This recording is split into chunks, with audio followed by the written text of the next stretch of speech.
안녕하세요. 오늘 해드릴 이야기는 20년 넘게 저를 공돌이라고 부르며 무시하던 처제가 제 아들 며느리를 보고 나서 갑자기 극존댓 말을 쓰기 시작한 이야기입니다. 어머, 부장님이세요? 정말 뵙게 되어 영광입니다. 그 순간 처제 민정이의 얼굴이 새파랗게 질리면서 목소리까지 떨리는 모습을 보았을 때 저는 그제야 깨달았습니다. 아, 이 세상에는 정말 인과응보라는 게 있구나 하고 말이죠.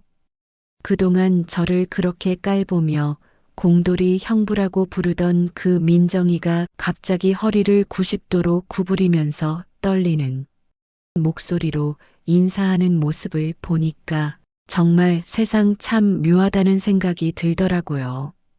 제가 올해 66살입니다. 부산 사하구에서 평생을 살아왔고요. 젊은 시절부터 지금까지 40여 년간 한 자동차 부품 공장에서 성실하게 일해온 평범한 가장이에요. 아침 6시에 일어나서 밤 9시에 집에 들어오는 게 제 일상이었고 주말에도 가끔 야근을 하면서 가족들 뒷바라지하느라 정말 열심히 살아왔습니다. 요즘 젊은 분들은 모르시겠지만 저희 세대에는 말이죠. 대학 못 나오고 공장에서 일한다고 해서 무시당하는 일이 참 많았어요. 특히 아내 친정 식구들한테서 그런 걸 많이 당했죠. 처음엔 그냥 공장에서 일한다고 하면 아, 그러시는군요 하고 넘어갔는데 시간이 지나면서 점점 대놓고 깔보기 시작하더라고요. 특히 아내 동생인 처제 민정이가 그랬어요. 민정이는 저보다 5살 어린데 대학을 나왔거든요. 그것도 서울에 있는 꽤 이름 있는 대학을 말이에요. 남편도 회사원이고 아파트도 강남에 있고 뭐 그런 걸로 항상 우월감을 과시했습니다. 명절 때마다 가족 모임 때마다 저를 공돌이 형부라고 부르면서 은근히 비웃곤 했어요. 처음엔 농담인 줄 알았거든요. 형부, 요즘 공장 일은 어때요? 힘들지 않으세요? 라고 하면서 겉으로는 걱정하는 척하지만 표정이나 말투를 보면 진심이 아니라는 걸 금방 알 수 있었어요. 아내한테 이야기했더니 아내도 답답해 하더라고요. 여보, 민정이가 원래 좀 그래요. 어려서부터 공부만 잘해서 다른 사람들 무시하는 버릇이 있었어요. 라고 하면서도 그래도 동생이라서 뭐라고 하기가 어렵다고 하더라고요. 그런데 말이죠. 제 아들 준호가 올해 32인데 드디어 결혼한다고 했을 때도 민정이는 여전했어요. 준호가 이모, 저 결혼해요라고 말했을 때 민정이가 처음 한 말이 뭔지 아세요? 어머, 준호야 축하해. 그런데 혹시 공순이라도 데려오는 거 아니지? 라면서 킥킥 웃더라고요. 그 순간 정말 기가 막혔어요. 준호 얼굴이 빨갛게 달아오르는 걸 보면서 아, 우리 아들도 아버지 직업 때문에 이런 소리를 들어야 하는구나 싶어서 마음이 정말 아팠습니다.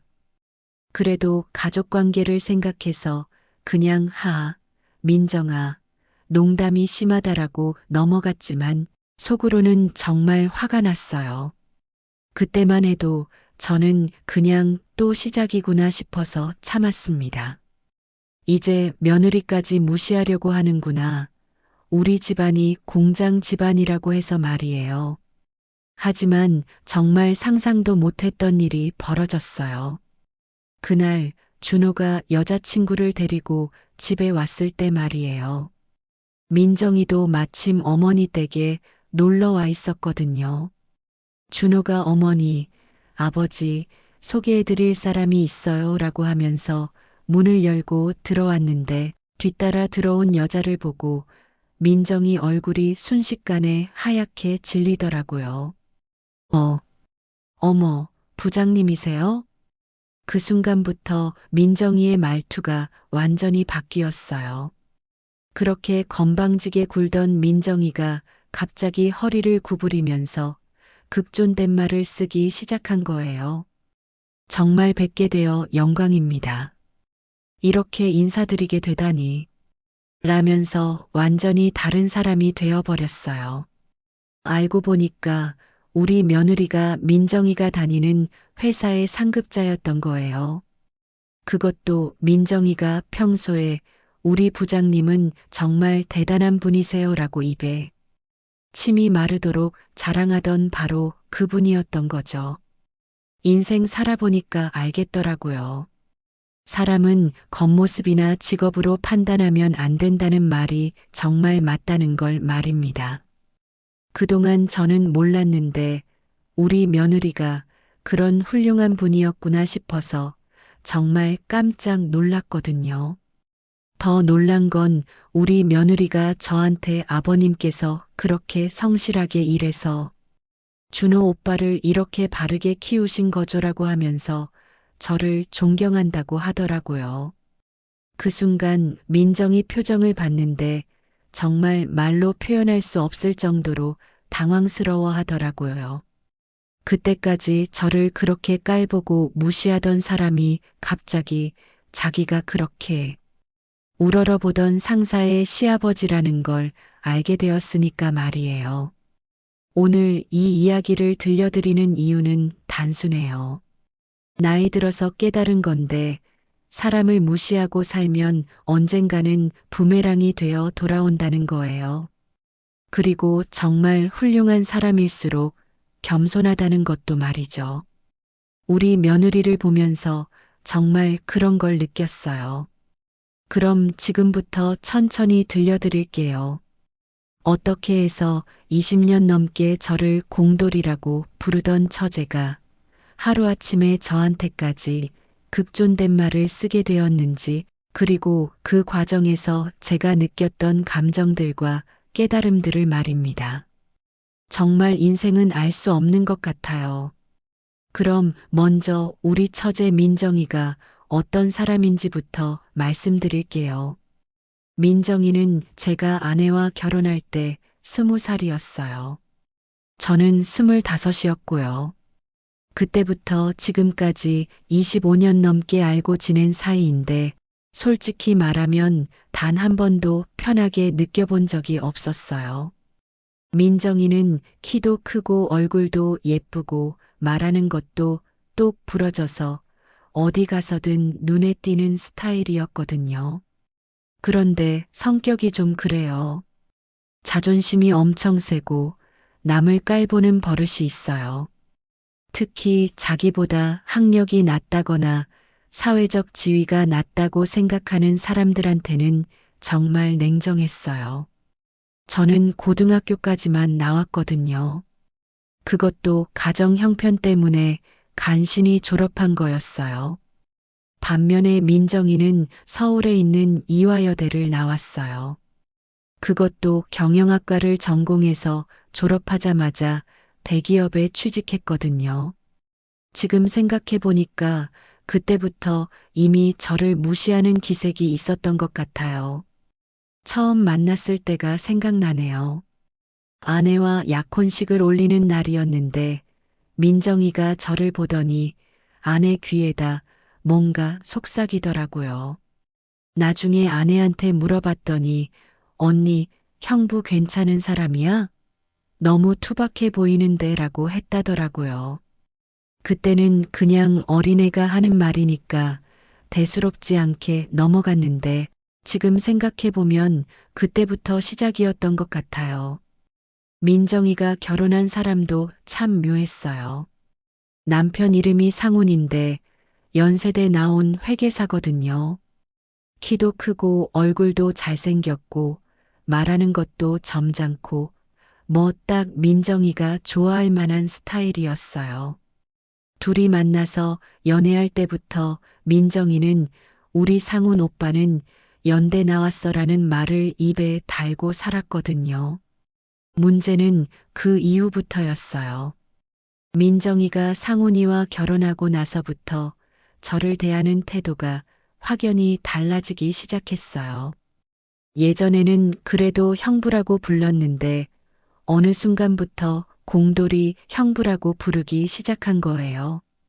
처음 그렇게 불렀을 때가 기억나요. 아내 어머니 칠순 잔치 때였는데 친척들이 다 모인 자리에서 민정이가 큰 소리로 어머니, 공돌이 형부 안 왔어요? 라고 하더라고요. 그 순간 주변이 조용해졌어요. 모든 사람들이 저를 쳐다보는데 정말 얼굴이 화끈거렸어요. 아내가 민정아, 그렇게 부르면 안 된다고 했더니 민정이가 미안해요. 그런데 공장에서 일하니까 공돌이잖아요. 요즘은 다들 그렇게 불러요라고 하면서 전혀 미안해하지 않더라고요. 오히려 웃으면서 말하는 거예요. 그때부터 정말 힘들어지기 시작했어요. 명절 때마다 친척 모임에 가면 민정이가 저를 소개할 때 꼭 우리 형부는 공돌이에요라고 하더라고요. 공장에서 정말 열심히 일하세요라고 덧붙이긴 하지만 말투나 표정을 보면 칭찬이 아니라 무시하는 거라는 걸 알 수 있었어요. 더 짜증나는 건 자기 남편은 항상 과장해서 소개한다는 거예요. 우리 남편은 연대 나온 공인회계사예요. 요즘 회사에서 정말 인정받고 있어요 라면서 자랑하는 거예요. 그러면서 저한테는 형부도 공장에서 열심히 일하시니까 참 다행이에요 라고 하는 거죠. 겉으로는 칭찬하는 것 같지만 속뜻은 당신은 그 정도밖에 안 되니까 그것도 다행이다라는 뜻이었어요. 제일 화가 났던 건 우리 아들 준호 이야기할 때였어요. 준호가 초등학교 들어갈 때 민정이가 형부, 준호는 어느 학교 보낼 거예요? 혹시 공립학교 보내는 거 아니죠? 라고 하더라고요.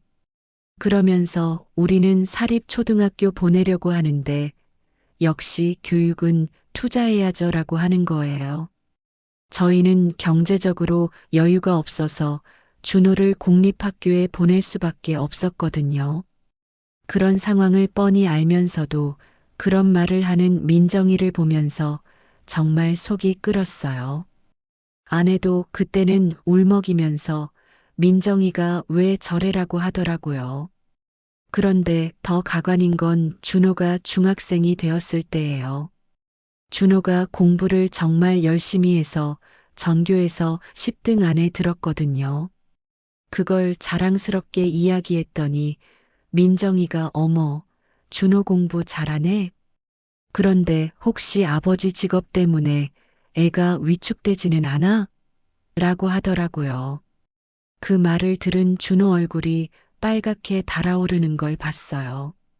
그때 준호가 이모, 우리 아빠가 어때서요?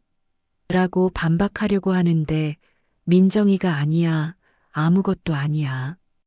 이모가 그냥 걱정돼서 하는 말이야 라고 하면서 대수롭지 않게 넘어가더라고요. 하지만 그 이후로 준호가 아버지 직업 이야기를 할 때마다 조금씩 위축되는 게 보였어요. 친구들한테 우리 아버지는 회사 다녀라고 하더라고요. 공장이라고 말하기 부끄러워하는 것 같아서 정말 마음이 아팠어요. 민정이는 그런 게 전혀 미안하지 않은 것 같았어요. 오히려 형부, 요즘 공장 경기는 어때요? 힘들지 않으세요? 라고 하면서 겉으로는 걱정하는 척 했지만 눈빛이나 말투를 보면 동정하는 게 느껴졌거든요. 마치 가난한 사람이 참 불쌍한 애라는 식으로 말이에요. 제일 참기 힘들었던 건 명절 때 세뱃돈 주는 시간이었어요.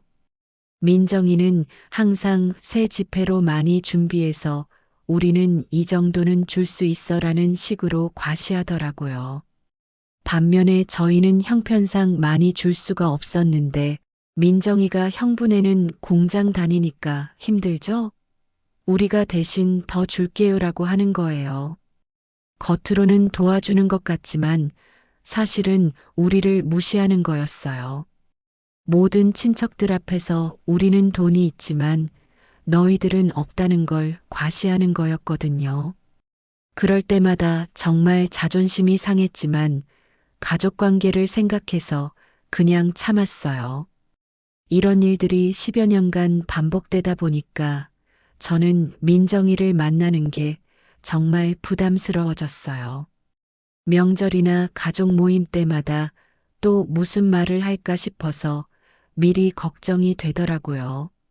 아내도 그런 제 마음을 알아서 여보, 민정이 말에 너무 신경 쓰지 마세요. 원래 성격이 그래요라고 위로해주곤 했어요. 하지만 그때는 저도 몰랐어요. 민정이가 그렇게 무시하고 깔보던 저희 집안에 특히 제 아들한테 그런 훌륭한 분이 며느리로 오게 될 거라는 걸 말이에요. 그리고 그 며느리가 바로 민정이가 그렇게 우러러보고 존경한다고 하던 바로 그 사람이라는 걸 말이죠. 정말 세상 일은 모르는 거예요. 그때는 그저 참고 견디기만 하면 되는 줄 알았는데 하늘이 다 보고 있었나 봐요. 민정이가 저희를 무시한 만큼 나중에는 그 몇 배로 부끄러운 일을 당하게 될 줄은 꿈에도 생각 못 했거든요. 이런 이야기를 하려면 제 어린 시절부터 말씀드려야 할 것 같아요. 저희 집이 왜 이렇게 어려웠는지, 그리고 제가 왜 공장에서 일하게 되었는지 말이에요. 저는 7남매 중에서 넷째였어요. 위로 누나 둘, 형 하나 있고, 아래로는 남동생 둘, 여동생 하나 있었거든요. 아버지는 부산 영도에서 고기잡이 배를 타셨는데, 그때는 지금처럼 장비도 좋지 않고 고기도 잘 안 잡혀서 수입이 일정하지 않았어요. 어떨 때는 한 달 넘게 바다에 나가서 고생해도 빈손으로 돌아오는 일이 많았거든요. 어머니는 집에서 남의 집 빨래를 받아서 하시거나 생선가게에 나가서 일용직으로 일하셨어요. 그래도 7식구가 먹고 살기에는 턱없이 부족했죠. 특히 저희가 모두 학교에 다닐 나이가 되니까 학비며 책값이며 감당하기가 어려웠어요. 그때는 지금처럼 의무 교육이 잘 되어 있지도 않았고, 가난한 집 아이들은 학교 대신 일을 나가는 게 당연하게 여겨졌거든요. 저도 중학교까지는 어떻게 마쳤는데, 고등학교에 들어가면서부터는 정말 힘들어지기 시작했어요. 고등학교 1학년 때였나 어머니가 저를 부르시더라고요. 준수야, 미안하다. 너만 고생시키는 것 같아서라고 하시면서 눈물을 글썽이시는 거예요. 그때 어머니 말씀이 형은 공부를 너무 못해서 포기했는데 너는 성적이 괜찮으니까 고등학교라도 마쳐라고 하셨어요. 그래서 저는 고등학교 다니면서 동시에 일도 했어요.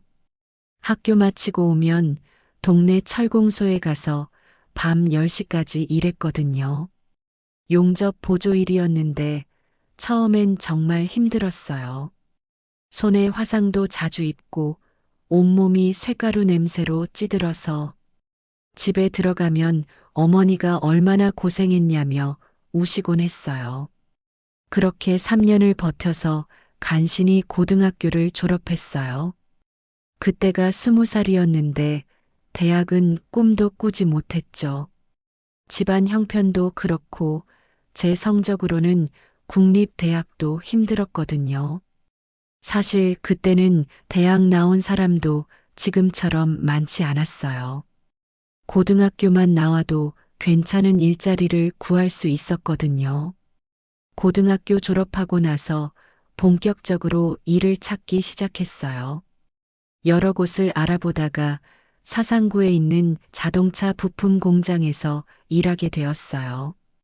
현대자동차 부품을 만드는 곳이었는데 그때만 해도 자동차 산업이 막 성장하기 시작할 때라서 전망이 괜찮다고 했거든요. 처음 공장에 들어갔을 때가 생각나네요. 기계들이 엄청 크고 시끄러웠어요. 그리고 기름 냄새랑 쇠 냄새가 코를 찔렀죠. 하지만 월급은 그때로서는 괜찮았어요. 한 달에 15만 원 정도 받았는데 그 돈으로 집에 10만 원을 드리고 나머지로 제가 용돈을 쓸 수 있었거든요. 일은 정말 힘들었어요. 아침 6시에 시작해서 저녁 6시까지 토요일도 반나절 일했으니까 일주일에 60시간 넘게 일한 거죠. 처음 몇 달은 집에 와서 밥 먹고 바로 잠들어 버릴 정도로 지쳤어요.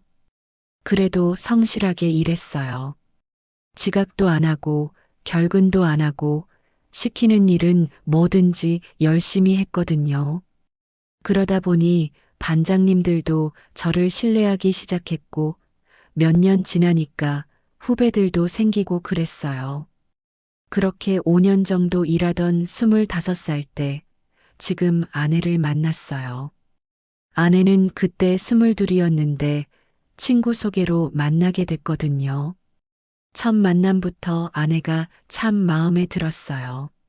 얼굴도 예쁘고 성격도 온화하고 무엇보다 제 직업을 무시하지 않더라고요. 공장에서 일하시는구나. 그럼 정말 성실하신 분이시겠네요. 라고 하면서 오히려 칭찬해 주는 거예요. 그때는 정말 고마웠어요. 다른 여자들은 공장 다닌다고 하면 싫어하는 경우가 많았거든요. 몇 달 사귀다가 결혼하기로 했어요. 그런데 문제는 아내 집안을 만나는 거였어요. 아내 아버지는 공무원이셨고 어머니는 초등학교 선생님이셨거든요. 그리고 아내 동생 민정이는 그때 대학생이었고요. 처음 아내 집에 인사드리러 갔을 때가 정말 기억에 남아요. 너무 떨려서 새 양복도 맞춰 입고 머리도 기름 발라서 말끔하게 하고 갔는데 집 자체부터 저희 집과는 차원이 달랐어요. 아파트였거든요. 그때는 아파트에 사는 사람들이 정말 잘 사는 사람들이었어요. 현관에서 신발을 벗는데 손이 떨렸어요. 거실에 들어가니까 소파도 가죽 소파였고 TV도 큰 거였고 책장에는 책들이 빼곡히 꽂혀 있더라고요.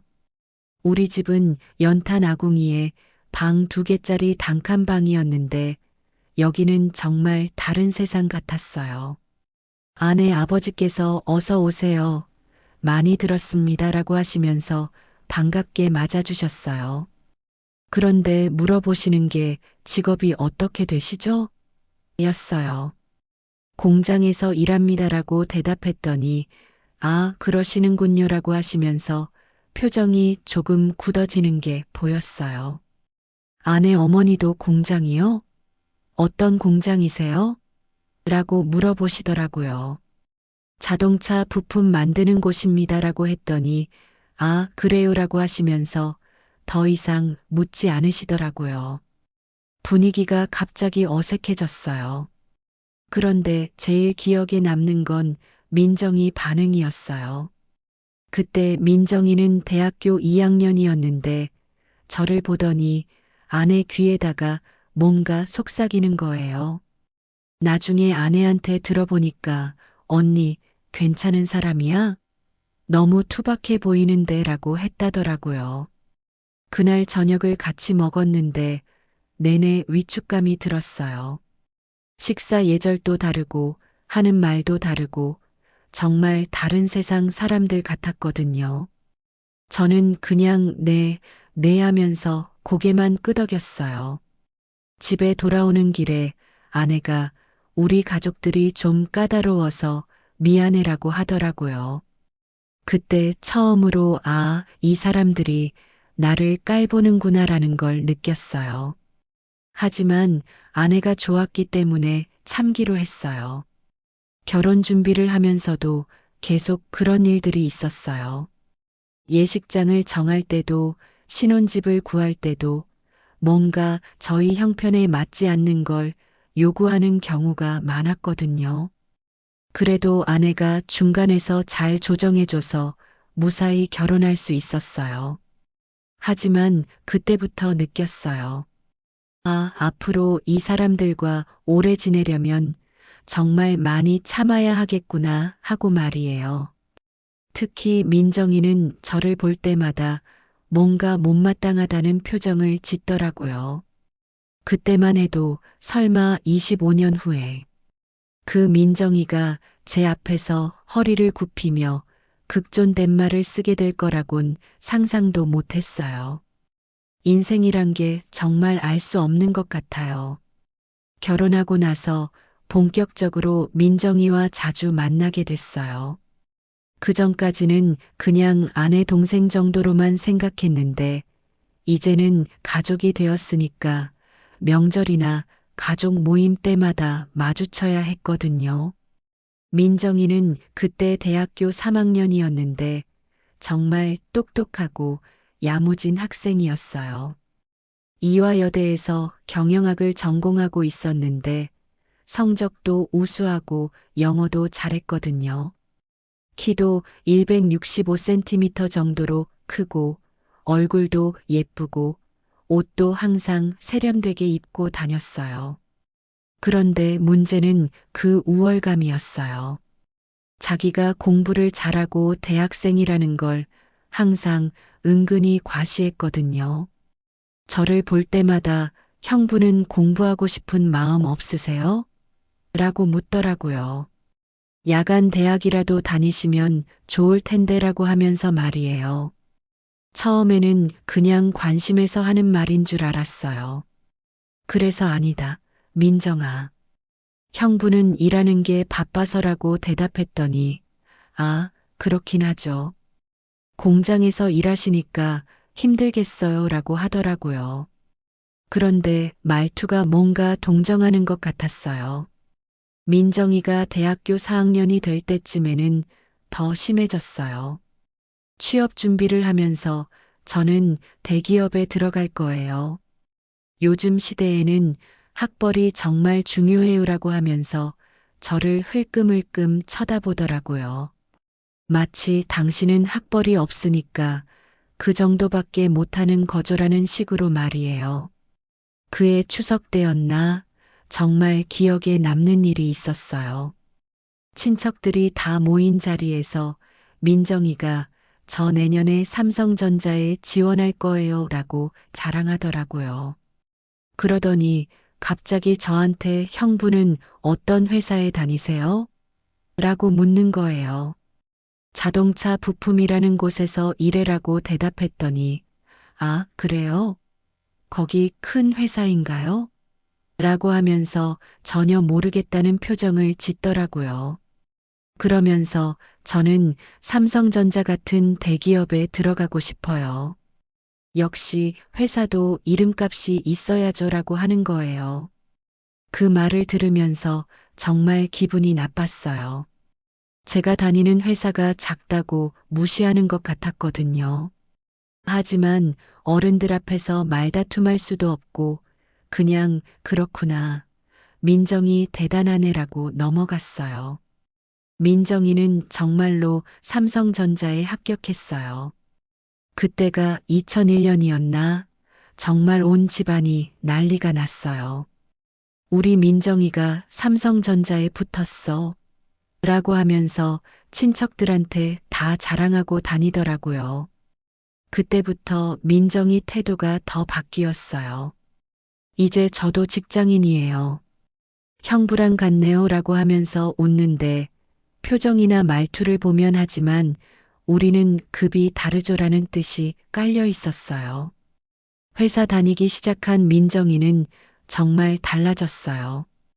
옷도 더 비싸 보이는 걸 입고 가방도 명품으로 들고 다니고 말하는 것도 더 거만해졌어요. 명절 때 오면 항상 요즘 회사 일이 너무 바빠요. 프로젝트가 많아서라고 하면서 자기가 얼마나 중요한 일을 하는지 자랑했거든요. 그러면서 저한테는 형부는 요즘 일이 어때요? 공장 경기는 괜찮아요? 라고 묻더라고요. 겉으로는 걱정하는 것 같지만 실제로는 당신네 같은 공장은 경기 영향 많이 받죠? 라는 뜻이었어요. 정말 결정적이었던 건 민정이가 상훈이를 소개받았을 때였어요. 상훈이는 연세대학교 나온 공인회계사였는데 민정이가 완전히 하늘을 날 듯이 좋아했어요. 언니, 우리 상훈 오빠 정말 괜찮지 않아? 라고 하면서 매일같이 자랑했거든요. 상훈 오빠는 연대 나왔어요. 그것도 경영학과 수석으로 졸업했대요. 지금은 큰 회계법인에서 일하고 있어요. 라고 하면서 정말 자랑스러워 했어요. 그러면서 역시 남자는 학벌하고 직업이 중요한 것 같아라고 하더라고요. 그 말을 들으면서 정말 서운했어요. 마치 저한테 당신 같은 사람과는 다르다고 말하는 것 같았거든요. 아내도 그걸 느꼈는지 민정아, 그런 말하는 게 아니다라고 했지만 민정이는 미안해요. 그런 뜻이 아니었어요 라고 하면서도 전혀 미안해하지 않더라고요. 민정이와 상훈이가 결혼 발표를 했을 때는 정말 온 집안이 축제 분위기였어요. 연대 나온 회계사와 이화여대 나온 삼성 직원이라고 하면서 친척들이 다 부러워했거든요. 그때 시어머니가 우리 민정이 정말 복 받았네. 공부 잘해서 좋은 사람 만났어라고 하시더라고요. 결혼식 준비할 때도 민정이는 정말 당당했어요. 우리는 강남에 있는 웨딩홀에서 할 거예요. 상훈이 오빠 회사 사람들도 많이 오거든요라고 하면서 자랑했어요. 그러면서 형부랑 언니는 어디서 했었죠? 라고 묻더라고요. 저희는 동네 작은 예식장에서 간단하게 했거든요. 그때는 지금처럼 화려하게 하는 문화도 없었고 경제적으로도 여유가 없었어요. 우리는 예식장에서 했다고 하니까 거기요? 라고 하면서 잘 모르겠네요 라는 표정을 짓더라고요. 민정이 결혼식 날에는 정말 화려했어요. 하객들도 다들 양복 정장 차려입고 축의금도 많이 내고 정말 부러웠어요. 그런데 민정이가 저희를 소개할 때 우리 형부는 공장에서 일해요라고 하면서 정말 성실한 분이에요라고 덧붙이더라고요. 겉으로는 칭찬하는 것 같지만 상훈이 직장 동료들한테는 우리 사위는 연대 나온 회계사예요 라고 자랑하면서 저한테는 그냥 성실한 분이라고만 하는 거였어요. 그 차이가 너무 명확했어요. 결혼 후에 민정이는 강남에 아파트를 장만했어요. 그것도 새 아파트였거든요. 저희는 그때 아직 전세에 살고 있었는데 민정이가 형부도 빨리 아파트 사세요. 요즘은 아파트가 대세예요라고 하더라고요. 우리는 아직 여유가 없어서라고 했더니 그렇긴 하죠. 공장 다니시니까라고 하면서 이해한다는 듯이 고개를 끄덕이더라고요. 그런데 그 표정이 동정하는 것 같아서 정말 자존심이 상했어요. 그때부터 민정이는 저를 완전히 도움이 필요한 가난한 형부 취급하기 시작했어요. 명절 때마다 형부 요즘 경기 어때요? 힘들지 않으세요? 라고 묻고 우리가 도와줄 일 있으면 언제든지 말씀하세요 라고 하더라고요. 겉으로는 친절한 것 같지만 실제로는 저를 무시하고 깔보는 거였어요. 마치 우리는 잘 살고 당신들은 어렵게 사니까 불쌍하네요 라는 식으로 말이에요. 그때만 해도 저는 이런 일들이 언젠가 끝날 거라고 생각했어요. 시간이 지나면 민정이도 철이 들고 서로 존중하며 지낼 수 있을 거라고 믿었거든요. 하지만 오히려 시간이 지날수록 더 심해질 줄은 몰랐어요. 민정이가 결혼하고 몇 년 지나니까 정말 노골적으로 저를 무시하기 시작했어요. 특히 공돌이 형부라는 호칭을 아무렇지도 않게 쓰더라고요. 처음에는 농담처럼 시작했는데 나중에는 진짜로 제 이름 대신 그렇게 부르는 거예요. 2005년 설날이었나 정말 기억에 남는 일이 있었어요. 시댁에서 온 가족이 모였는데 민정이가 상훈이 부모님을 처음 데려온 거였어요. 인사를 하는 자리에서 민정이가 저를 소개하면서 어머니, 아버지, 이분이 우리 공돌이 형부예요라고 하더라고요. 그 순간 정말 얼굴이 화끈거렸어요. 상훈이 부모님도 아, 그래요? 라고 하시면서 어색해 하시는 게 보였거든요. 저는 얼른 안녕하세요. 저는 준수라고 합니다라고 인사했는데 민정이가 형부는 공장에서 일하세요. 정말 성실하신 분이에요라고 덧붙이더라고요. 그때 상훈이 아버지가 아, 어떤 공장이세요? 라고 물어보셨는데 민정이가 먼저 대답했어요. 자동차 부품 만드는 곳이에요. 뭐 그런 곳들이 많잖아요 라고 하면서 대수롭지 않게 넘어가더라고요. 마치 별거 아닌 작은 공장이라는 식으로 말이에요. 그날 저녁 식사 때도 마찬가지였어요. 상훈이 어머니가 요즘 경기가 어떠세요? 라고 물어보시니까 민정이가 아, 공장 쪽은 경기 영향을 많이 받아요. 형부도 요즘 좀 힘드시죠? 라고 하는 거예요. 저는 그렇지 않다고 말하려고 했는데 민정이가 계속 말을 이어가더라고요. 우리 상훈이는 회계사라서 경기랑 상관없이 안정적이에요. 역시 전문직이 좋은 것 같아요라고 하면서 자랑하는 거였어요. 그러면서 저를 보고 형부도 뭔가 기술을 배우시면 좋을 텐데라고 하더라고요. 그때 정말 화가 났지만 참았어요. 상훈이 부모님 앞에서 말다툼할 수도 없었고 가족 분위기를 망칠 수도 없었거든요.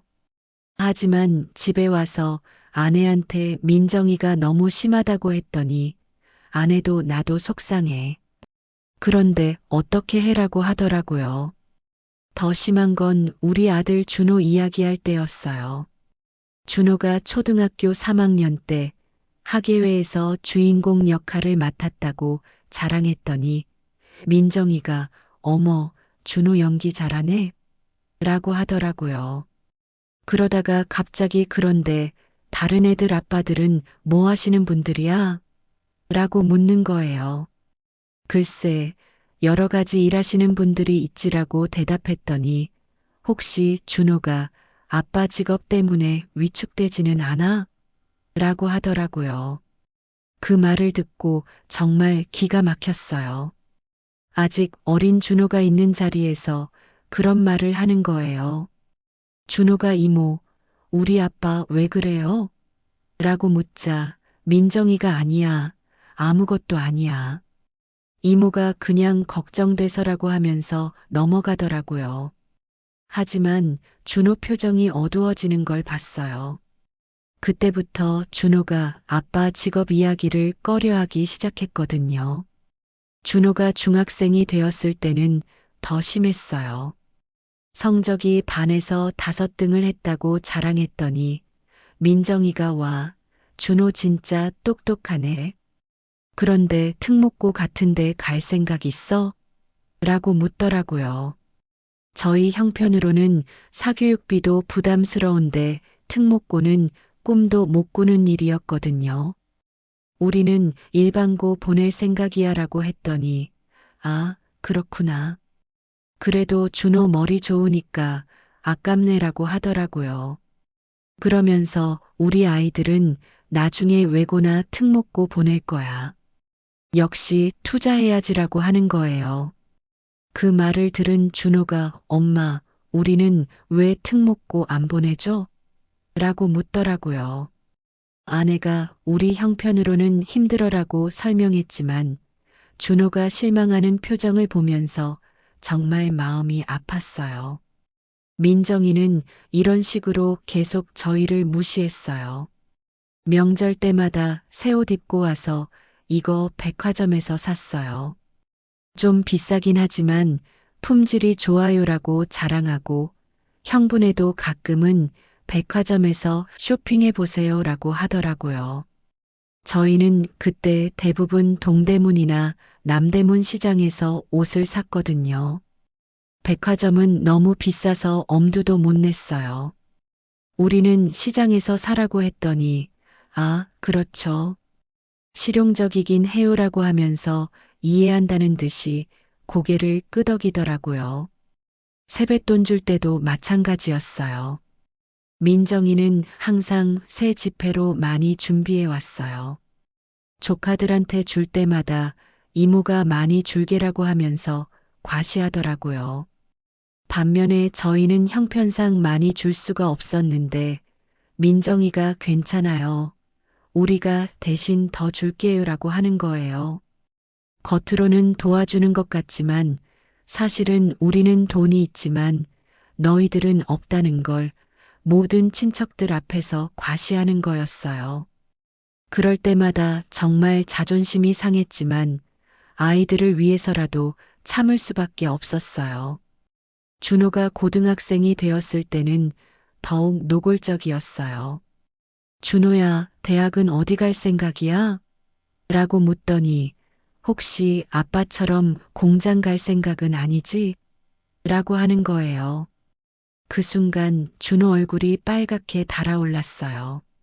저는 대학 갈 거예요 라고 준호가 대답하자 민정이가 그렇지. 요즘 시대에는 대학은 기본이야. 이모처럼 좋은 대학 가려면 공부 열심히 해야 해라고 하더라고요. 그러면서 저를 보고 형부도 준호 교육비는 아끼지 마세요라고 하는 거예요. 교육비를 아껴서 준호가 공부를 못한다는 식으로 말하는 거였어요. 사실 저희는 형편이 어려워도 준호 교육만큼은 최선을 다했거든요. 학원비도 아끼지 않았고 참고서나 문제집도 사달라고 하면 무조건 사줬어요. 그런데 민정이는 그런 걸 알려고 하지도 않았어요. 그냥 공장 다니는 사람은 교육에 관심이 없을 거야 라고 단정해버리는 거였어요.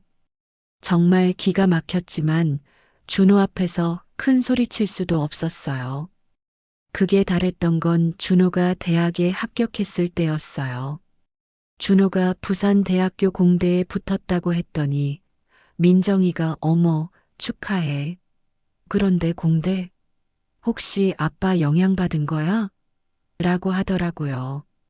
준호가 저는 공학이 좋아서요라고 대답했는데 민정이가 그래도 요즘은 경영학이나 경제학이 전망이 좋은데라고 하더라고요.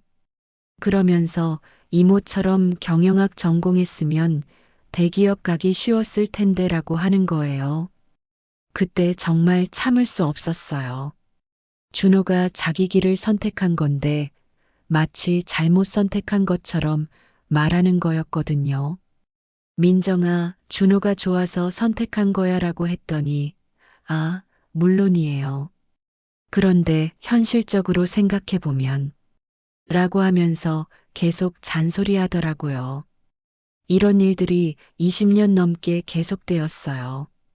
처음에는 그냥 성격이 그런가 보다 했는데, 시간이 지날수록 정말 저희를 무시하고 있다는 걸 확실히 알 수 있었어요. 특히 준호까지 상처받는 걸 보면서 정말 화가 났지만 가족 관계를 생각해서 계속 참았어요. 그런데 그때는 몰랐어요. 그렇게 저희를 무시하던 민정이에게도 언젠가 큰 충격이 기다리고 있다는 걸 말이에요. 그런데 말이죠. 저희한테도 희망이 보이기 시작했어요. 준호가 대학에 들어가서 정말 열심히 공부하기 시작한 거예요. 고등학교 때는 그냥 평범한 학생이었는데 대학에 와서는 완전히 달라졌어요. 준호가 부산대 기계공학과에 입학한 게 2015년이었는데 첫 학기부터 성적이 정말 좋았어요. 전공 과목에서 A+를 여러 개 받아오더라고요. 그리고 교수님들한테도 인정받기 시작했어요. 아버지, 교수님이 저한테 대학원 진학을 권하세요라고 하더라고요. 그때 정말 뿌듯했어요. 제가 공부를 못해서 대학도 못 갔지만 우리 아들은 달랐거든요. 똑똑하고 성실해서 교수님들이 알아봐 주시는 거였어요. 준호는 대학교 2학년 때부터 학회 활동도 열심히 했어요. 로봇 제작 동아리에서 활동하면서 전국 대학생 로봇 대회에도 나갔거든요. 그때 상도 받아왔는데 정말 자랑스러웠어요. 와, 준호 정말 대단한 애라고 했더니 준호가 아버지가 공장에서 일하시는 거 보면서 기계에 관심이 생겼어요 라고 하더라고요. 그 말을 듣고 정말 감동받았어요. 제 일을 부끄러워하지 않고 오히려 도움이 되었다고 하니까 말이에요. 준호가 3학년이 되었을 때는 더 놀라운 일이 있었어요. 학과에서 성적 우수자로 선발되어서 교환학생으로 독일에 다녀온 거예요. 6개월 동안 독일에서 공부하고 와서는 독일어까지 할 줄 알게 되었어요. 그때 민정이가 어머, 준호 독일 다녀왔어? 대단한 애라고 하더라고요. 하지만 여전히 그래도 공대는 취업이 쉽지 않을 텐데라고 하면서 걱정하는 척 했어요. 그런데 준호는 이미 계획이 있었어요. 대학원에 진학해서 석사 학위를 받은 다음에 대기업 연구소에 들어가겠다는 거였어요. 지도 교수님도 준호는 정말 실력이 있으니까 어디든 갈 수 있을 거야 라고 격려해 주셨다고 하더라고요. 준호가 대학원에 들어간 2019년 정말 열심히 연구했어요. 논문도 써서 학술지에 실렸고 국제학회에도 나가서 발표했어요. 그런 준호를 보면서 정말 뿌듯했지만 한편으로는 걱정도 되었어요. 준호야, 너무 무리하지 말아라고 했더니 아버지, 저는 괜찮아요. 하고 싶은 일 하고 있어서 재미있어요 라고 하더라고요. 그리고 나중에 좋은 회사 들어가서 아버지 모시고 싶어요 라고 하는 거예요. 그때 정말 눈물이 날 뻔했어요. 이렇게 훌륭한 아들을 키웠다는 것 자체가 제 인생 최대의 성과였거든요. 비록 제가 공장에서 일했지만 준호만큼은 정말 제대로 키웠다는 자부심이 생겼어요. 준호가 석사과정 마지막 해인 2021년 드디어 취업 소식이 들려왔어요. 현대중공업연구소에서 연락이 온 거예요. 준호 씨 이력서를 봤는데 정말 우수한 인재시네요. 면접 보러 오세요라고 하더라고요. 면접을 보고 온 준호가 아버지, 면접관들이 제 연구 내용에 정말 관심 있어 하셨어요 라고 하더라고요. 특히 독일 유학 경험이랑 논문 실적을 높이 평가해 주셨어요 라고 하면서 자신 있어 했어요. 그리고 일주일 후에 합격 통보가 왔어요. 현대중공업 울산 본사 연구소 연구원으로 채용되었다는 거였어요. 연봉도 처음부터 5천만 원이 넘었어요. 제가 40여 년 동안 공장에서 일해서 받는 돈보다 훨씬 많은 거였어요. 그때 정말 감격스러웠어요. 준호야, 정말 자랑스럽다라고 했더니 준호가 아버지 덕분이에요. 아버지가 어려운 여건에서도 저 교육시켜 주신 덕분에 여기까지 올 수 있었어요 라고 하더라고요. 현대중공업에서 일하기 시작한 준호는 정말 인정받는 연구원이 되었어요. 회사에서도 신입사원 중에서 가장 유망한 인재라고 평가받았다고 하더라고요. 그리고 몇 년 후에는 팀장까지 될 거라는 얘기도 들었어요. 그런 준호를 보면서 정말 뿌듯했어요. 민정이가 그렇게 공장 아들은 별거 없을 거야 라고 무시했지만 우리 아들이 이렇게 훌륭하게 성장한 거예요. 비록 저는 공장에서 일했지만 아들만큼은 정말 제대로 키웠다는 자신감이 생겼어요. 그런데 2023년 준호가 갑자기 좋은 소식을 가져왔어요. 아버지, 어머니, 소개해드리고 싶은 분이 있어요 라고 하더라고요. 드디어 여자친구가 생겼다는 거였어요. 어떤 분이야? 라고 물어봤더니 정말 좋은 분이에요. 의사 선생님이세요 라고 하더라고요. 그것도 서울대학교 의과대학을 나온 분이라고 하더라고요. 처음에는 믿을 수 없었어요. 서울대 의대를 나온 분이 우리 준호를 왜? 라고 물어봤더니 준호가 아버지, 그분이 제 연구 내용에 정말 관심이 많으세요. 의료용 로봇 개발하는 게 제 전공이거든요 라고 하더라고요. 알고 보니까 그분이 정형외과 의사인데 의료용 로봇에 대해서 공부하고 있었다고 해요. 그러다가 준호 논문을 보게 되었고 학회에서 만나서 알게 되었다는 거였어요. 그분 이름이 뭐야? 라고 물어봤더니 유미선이라고 해요. 정말 똑똑하고 착한 분이에요 라고 하더라고요. 그러면서 곧 집에 모시고 와서 인사드릴게요 라고 하는 거예요. 솔직히 말하면 걱정도 됐어요. 서울대 의대를 나온 분이 우리 같은 집안을 어떻게 생각할까 싶어서 말이에요. 특히 제가 공장에서 일한다는 걸 알면 어떻게 반응할까 싶었거든요. 그런데 준호가 아버지 걱정하지 마세요. 미선이한테 이미 다 말했어요. 아버지가 공장에서 성실하게 일하셔서 저를 여기까지 키워주셨다고 자랑했어요 라고 하더라고요. 그 말을 들으면서 정말 고마웠어요. 준호가 제 일을 부끄러워하지 않고 오히려 자랑스러워한다니 말이에요. 그리고 그런 준호를 이해해주는 여자친구도 정말 훌륭한 분 같았어요. 하지만 민정이한테는 아직 말하지 않았어요. 준호가 이모한테는 나중에 말할게요. 일단 할머니, 할아버지께 먼저 인사드리고 나서라고 하더라고요. 아마도 민정이 반응이 어떨지 뻔히 알고 있었던 것 같아요. 그때만 해도 저는 몰랐어요. 민정이가 그렇게 우러러보고 존경한다던 바로 그 사람이 우리 며느리가 될 거라는 걸 말이에요. 그리고 그 사실을 알게 된 민정이가 어떤 반응을 보일지도 상상조차 못했거든요. 드디어 그날이 왔어요. 준호가 여자친구를 데려온다고 한 날 말이에요. 2024년 3월 둘째 주 일요일이었는데 정말 떨렸어요. 서울대 의대를 나온 분이라니 어떤 분일지 상상도 안 됐거든요.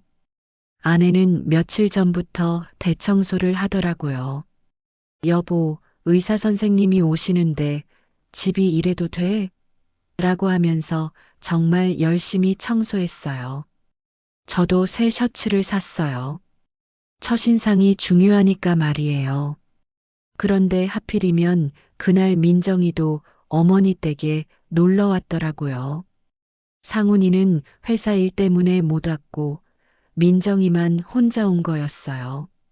아내가 민정아, 오늘 준호가 여자친구 데려와라고 말했더니 민정이가 눈을 반짝이더라고요. 어머, 정말? 어떤 애야? 예뻐? 라고 묻더니 갑자기 저를 보면서 씩 웃는 거예요. 형부, 드디어 공순이 데려오는 거예요? 라고 하더라고요. 그 순간 정말 기가 막혔어요. 민정아, 그런 말 하는 게 아니다라고 아내가 말렸는데 민정이가 농담이에요. 그런데 진짜 어떤 애야? 혹시 공장 딸? 라고 하면서 킥킥 웃더라고요. 의사야라고 아내가 대답했더니 민정이 표정이 순간 굳어지더라고요. 의사? 정말? 어느 대학 나왔는데? 라고 묻더라고요. 서울대 의대래라고 하니까 민정이가 뭐? 서울대 의대? 라고 하면서 믿을 수 없다는 표정을 짓더라고요. 그럴 리가 없는데. 혹시 간호사 아니야? 아니면 의료진이라고 해서 의사인 줄 착각한 거 아니야? 라고 하더라고요. 그러면서 서울대 의대 나온 사람이 공돌이 아들을 왜 만나겠어라고 중얼거리는 거예요. 그때 정말 화가 났지만 참았어요. 곧 직접 보게 될 텐데 뭐하러 말다툼하나 싶었거든요. 그런데 속으로는 두고 봐라, 민정아라는 생각이 들었어요. 오후 2시쯤 준호한테서 전화가 왔어요. 아버지, 지금 출발해요. 30분 후에 도착할 것 같아요라고 하더라고요. 그때부터 집안이 긴장 상태가 됐어요. 어머니는 과일을 더 깎으시고 아내는 거울 보면서 옷매무새를 다시 정리하더라고요. 민정이는 계속 정말 의사 맞나? 라고 중얼거렸어요. 혹시 한의사 아니야? 요즘 한의사도 의사라고 하잖아라고 하더니 아니면 치과 위생사를 의사라고 착각한 거 아니야? 라고 하더라고요. 그러면서 내가 보면 알 거야. 진짜 의사인지 가짜인지라고 하더라고요. 나도 대기업 다녀봤으니까 사람 보는 눈은 있어라고 하면서 자신만만해 하더라고요. 2시 30분쯤 현관벨이 울렸어요. 아내가 얼른 나가서 문을 열었는데 준호 목소리가 들렸어요. 어머니, 왔어요 라고 하더라고요. 그리고 이어서 여자분 목소리가 들렸어요. 안녕하세요. 처음 뵙겠습니다 라고 하는데 정말 차분하고 품이 있는 목소리더라고요. 그 순간 민정이가 거실 쪽으로 고개를 쭉 내밀어서 보더라고요. 준호가 먼저 들어왔어요. 아버지, 어머니, 할머니 소개해드릴게요라고 하면서요. 그 뒤를 따라서 한 분이 들어오시는데 정말 우아하고 품격 있어 보이는 분이었어요. 키도 적당하고 얼굴도 단정하고 옷도 깔끔하게 입고 계셨어요. 특히 눈빛이 정말 맑고 지적이어 보였어요. 안녕하세요. 유미선입니다라고 인사하시면서 정중하게 절을 하시더라고요. 그런데 바로 그 순간이었어요. 거실에서 지켜보던 민정이 얼굴이 순간 하얗게 질리는 걸 봤거든요. 입을 벌린 채로 멍하니 서 있더라고요. 마치 유령이라도 본 것처럼 말이에요. 어머, 부장님이세요? 민정이가 떨리는 목소리로 그렇게 말하는 순간 미선이가 민정이를 쳐다봤어요. 어머, 민정씨? 여기서 뵙네요라고 하시면서 놀라워 하시더라고요. 그때 민정이 반응이 정말 볼만했어요. 갑자기 허리를 90도로 구부리면서 부장님, 정말 죄송합니다. 이런 곳에서 뵙게 되다니라고 하더라고요. 목소리도 완전히 바뀌었어요. 평소에 그렇게 큰 소리 치던 민정이가 갑자기 작은 목소리로 존댓말을 하는 거예요. 저는 그 장면을 보면서 정말 깜짝 놀랐어요. 그렇게 건방지던 민정이가 갑자기 완전히 다른 사람이 된 거예요. 부장님께서 이런 곳에 어떻게 라고 하다가 말을 멈추더라고요. 자기가 지금 뭔 말을 하고 있는지 깨달은 모양이었어요. 미선이가 민정 씨, 여기가 어떤 곳이에요? 제 남자친구 집인데라고 하시니까 민정이가 더욱 당황하더라고요. 네, 남자친구요? 혹시 준호가? 라고 하면서 믿을 수 없다는 표정을 지었어요. 네, 준호 오빠랑 연애하고 있어요 라고 미선이가 대답하시자 민정이가 완전히 멘붕 상태가 됐어요. 어떻게 이게 어떻게 된 일인가요? 라고 하면서 식은땀을 흘리더라고요. 손까지 떨고 있는 게 보였어요. 그때 미선이가 저희한테 다시 인사했어요. 아버님, 어머님, 안녕하세요. 준호 오빠한테 정말 많이 들었어요. 라고 하시면서요. 특히 저한테 아버님께서 그렇게 성실하게 일하셔서 준호 오빠를 이렇게 훌륭하게 키우셨다고 들었어요. 라고 하시더라고요. 그 말을 들으면서 정말 감동받았어요. 공장에서 일하는 저를 무시하지 않고 오히려 존경한다고 하시는 거예요. 과찬이십니다라고 했더니 아니에요. 정말 대단하세요. 준호 오빠 같은 훌륭한 아들을 키우신 걸 보면 얼마나 훌륭한 아버님인지 알 수 있어요. 라고 하시더라고요. 한편에서는 민정이가 계속 이게 어떻게 된 일이에요? 라고 중얼거리고 있었어요. 자기가 그렇게 우러러보던 회사 부장님이 자기가 그렇게 무시하던 공돌이 조카의 여자친구라는 걸 믿을 수 없었던 거죠. 미선이가 민정 씨, 오랜만이에요. 회사에서는 어때요? 라고 인사하시자 민정이가 네, 네, 덕분에 잘 지내고 있습니다. 라고 하면서 완전히 존댓말로 바뀌었어요. 평소 같으면 반말로 떠들썩하게 이야기했을 텐데 말이에요. 그러더니 갑자기 저한테 와서 형부, 정말 죄송합니다라고 하는 거예요. 25년 만에 처음으로 제대로 된 사과를 하는 거였어요. 그동안 제가 너무 무례했습니다라고 하면서 진짜로 미안해 하더라고요. 미선이가 민정 씨, 준호 오빠 고모시죠? 그럼 저희가 인연이 있네요 라고 하시자 민정이가 네, 네, 정말 영광입니다 라고 하면서 어쩔 줄 몰라 하더라고요. 그렇게 당황하는 민정이를 처음 봤어요. 그날 저녁을 같이 먹으면서 분위기가 완전히 바뀌었어요. 미선이는 정말 자연스럽게 가족들과 어울리시면서 이런저런 이야기를 나누시더라고요. 할머님, 음식이 정말 맛있어요 라고 하시면서 어머니를 기쁘게 해드리기도 했어요. 반면에 민정이는 완전히 위축되어 있었어요. 평소 같으면 온갖 질문을 하고 간섭했을 텐데 그날은 정말 조용했어요. 가끔 부장님, 이것도 드세요라고 말씀드리는 정도였어요. 정말 극적인 반전이었어요.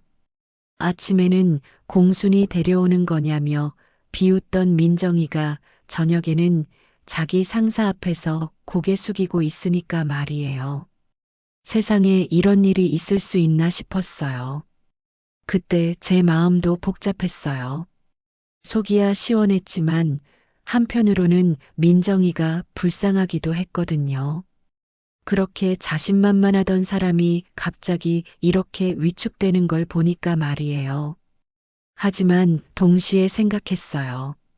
아, 이제야 민정이도 사람을 함부로 무시하면 안 된다는 걸 깨달을 수 있겠구나 하고 말이에요. 이런 일을 겪어봐야 정말 사람이 바뀔 수 있을 것 같았어요.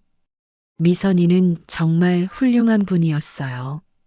그날 저녁 내내 가족들을 편안하게 해주시려고 노력하시더라고요. 특히 민정이에게도 민정 씨, 너무 격식 차리지 마세요라고 하시면서 배려해 주시는 모습이 정말 감동적이었어요. 그날 밤 미선이와 준호가 돌아간 후에 민정이가 저한테 다시 사과했어요. 형부, 정말 죄송해요. 그동안 제가 정말 못됐어요 라고 하면서 울먹이더라고요. 인생이 정말 한순간에 바뀔 수 있구나 싶었어요. 그동안 참았던 모든 게 이 순간을 위한 거였나 싶기도 하고요. 정말 하늘이 다 보고 있었나 봐요. 그 이후로 민정이는 완전히 달라졌어요. 다음 날부터 저한테 전화해서 형부, 그동안 정말 죄송했습니다라고 계속 사과하더라고요. 제가 너무 철없었어요. 앞으로는 정말 조심하겠습니다라고 하면서 말이에요. 사실 저는 그런 사과를 받고 싶지 않았어요. 진심에서 우러나온 게 아니라 미선이 때문에 어쩔 수 없이 하는 소리라는 걸 알고 있었거든요. 하지만 그래도 25년 만에 처음으로 저한테 제대로 된 존댓말을 쓰는 민정이를 보니까 묘한 기분이 들었어요. 그 주 금요일에 미선이가 저희 집에 또 놀러 왔어요. 준호와 함께 오신 건데 이번에는 정말 편안하게 대해 주시더라고요. 아버님, 저 이번에 논문 쓰는데 준호 오빠 도움 많이 받고 있어요 라고 하시면서 준호를 자랑해 주시기도 했어요. 의료용 로봇 분야에서 준호 오빠만큼 실력 있는 사람 찾기 어려워요.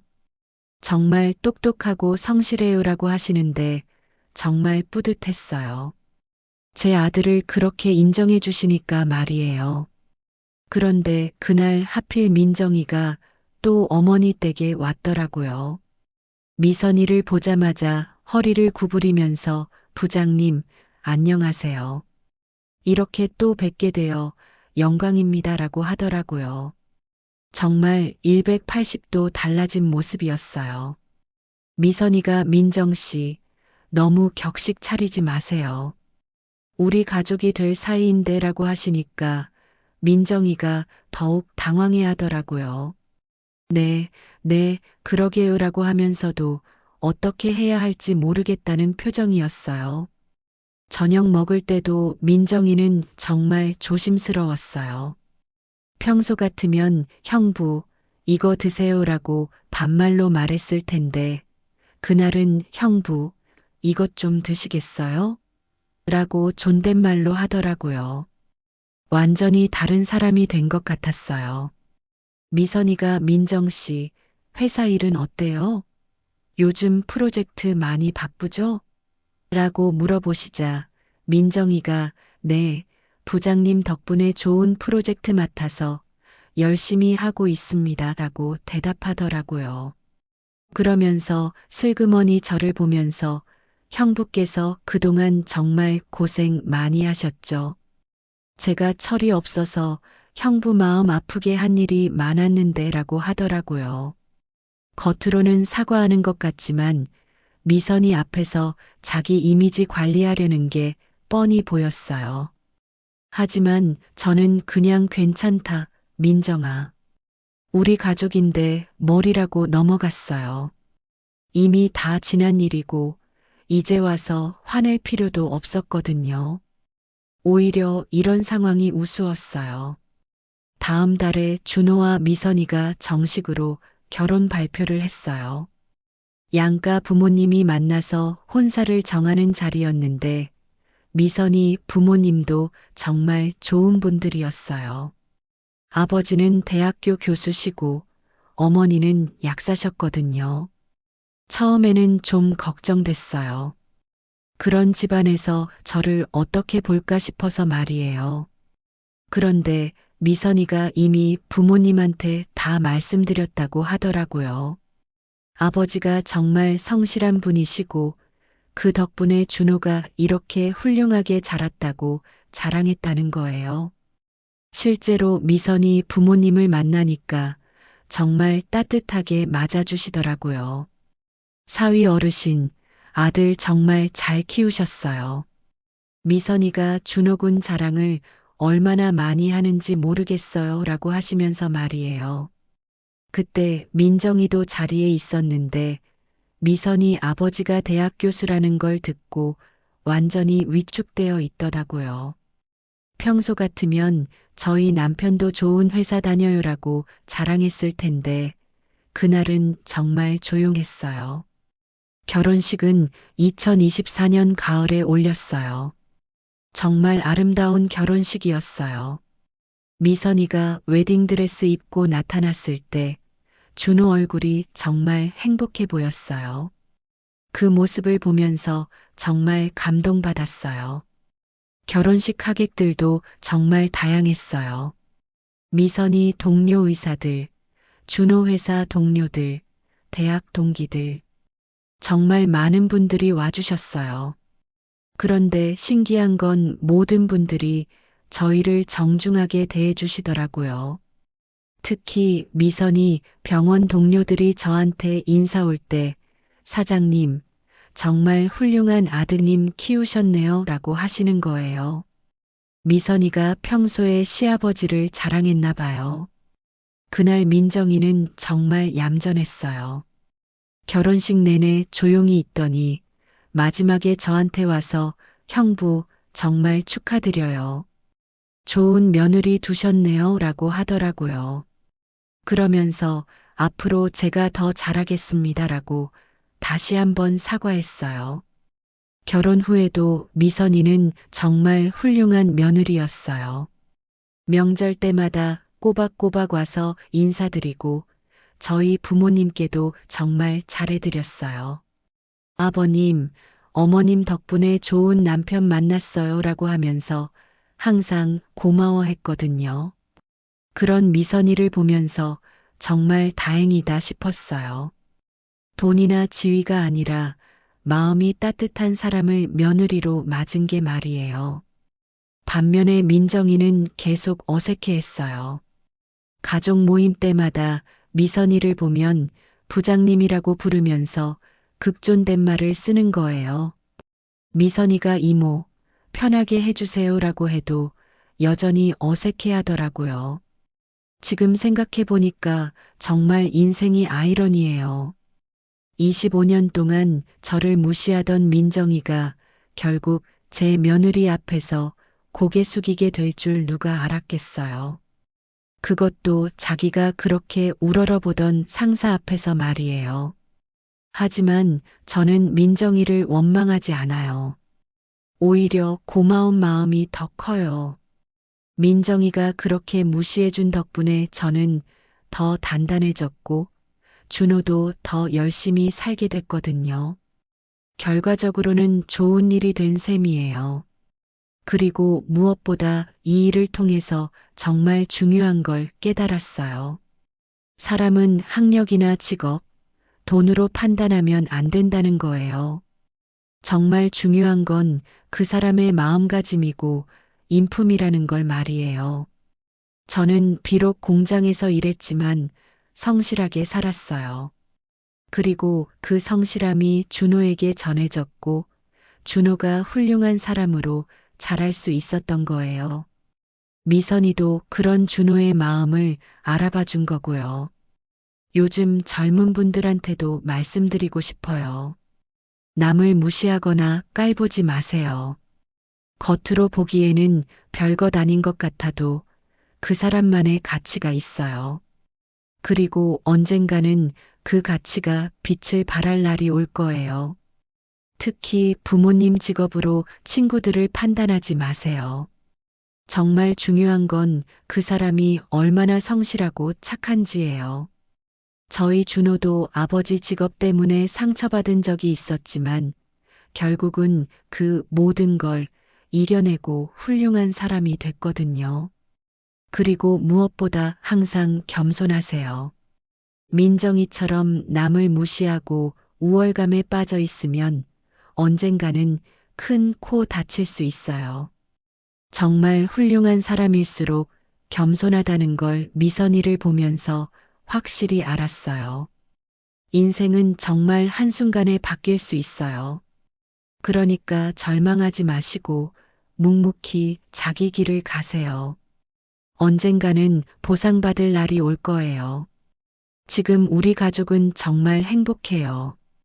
준호와 미선이도 잘 살고 있고 민정이도 예전보다 훨씬 겸손해졌어요. 모든 게 제자리를 찾은 것 같아서 정말 다행이에요. 여러분도 어려운 일이 있을 때 포기하지 마세요. 성실하게 살다 보면 언젠가는 좋은 날이 올 거예요. 그리고 남을 무시하지 말고 항상 겸손한 마음으로 사세요. 그게 제가 이 나이에 깨달은 인생의 지혜예요. 오늘 영상 재밌게 보셨다면 구독과 좋아요 부탁드립니다.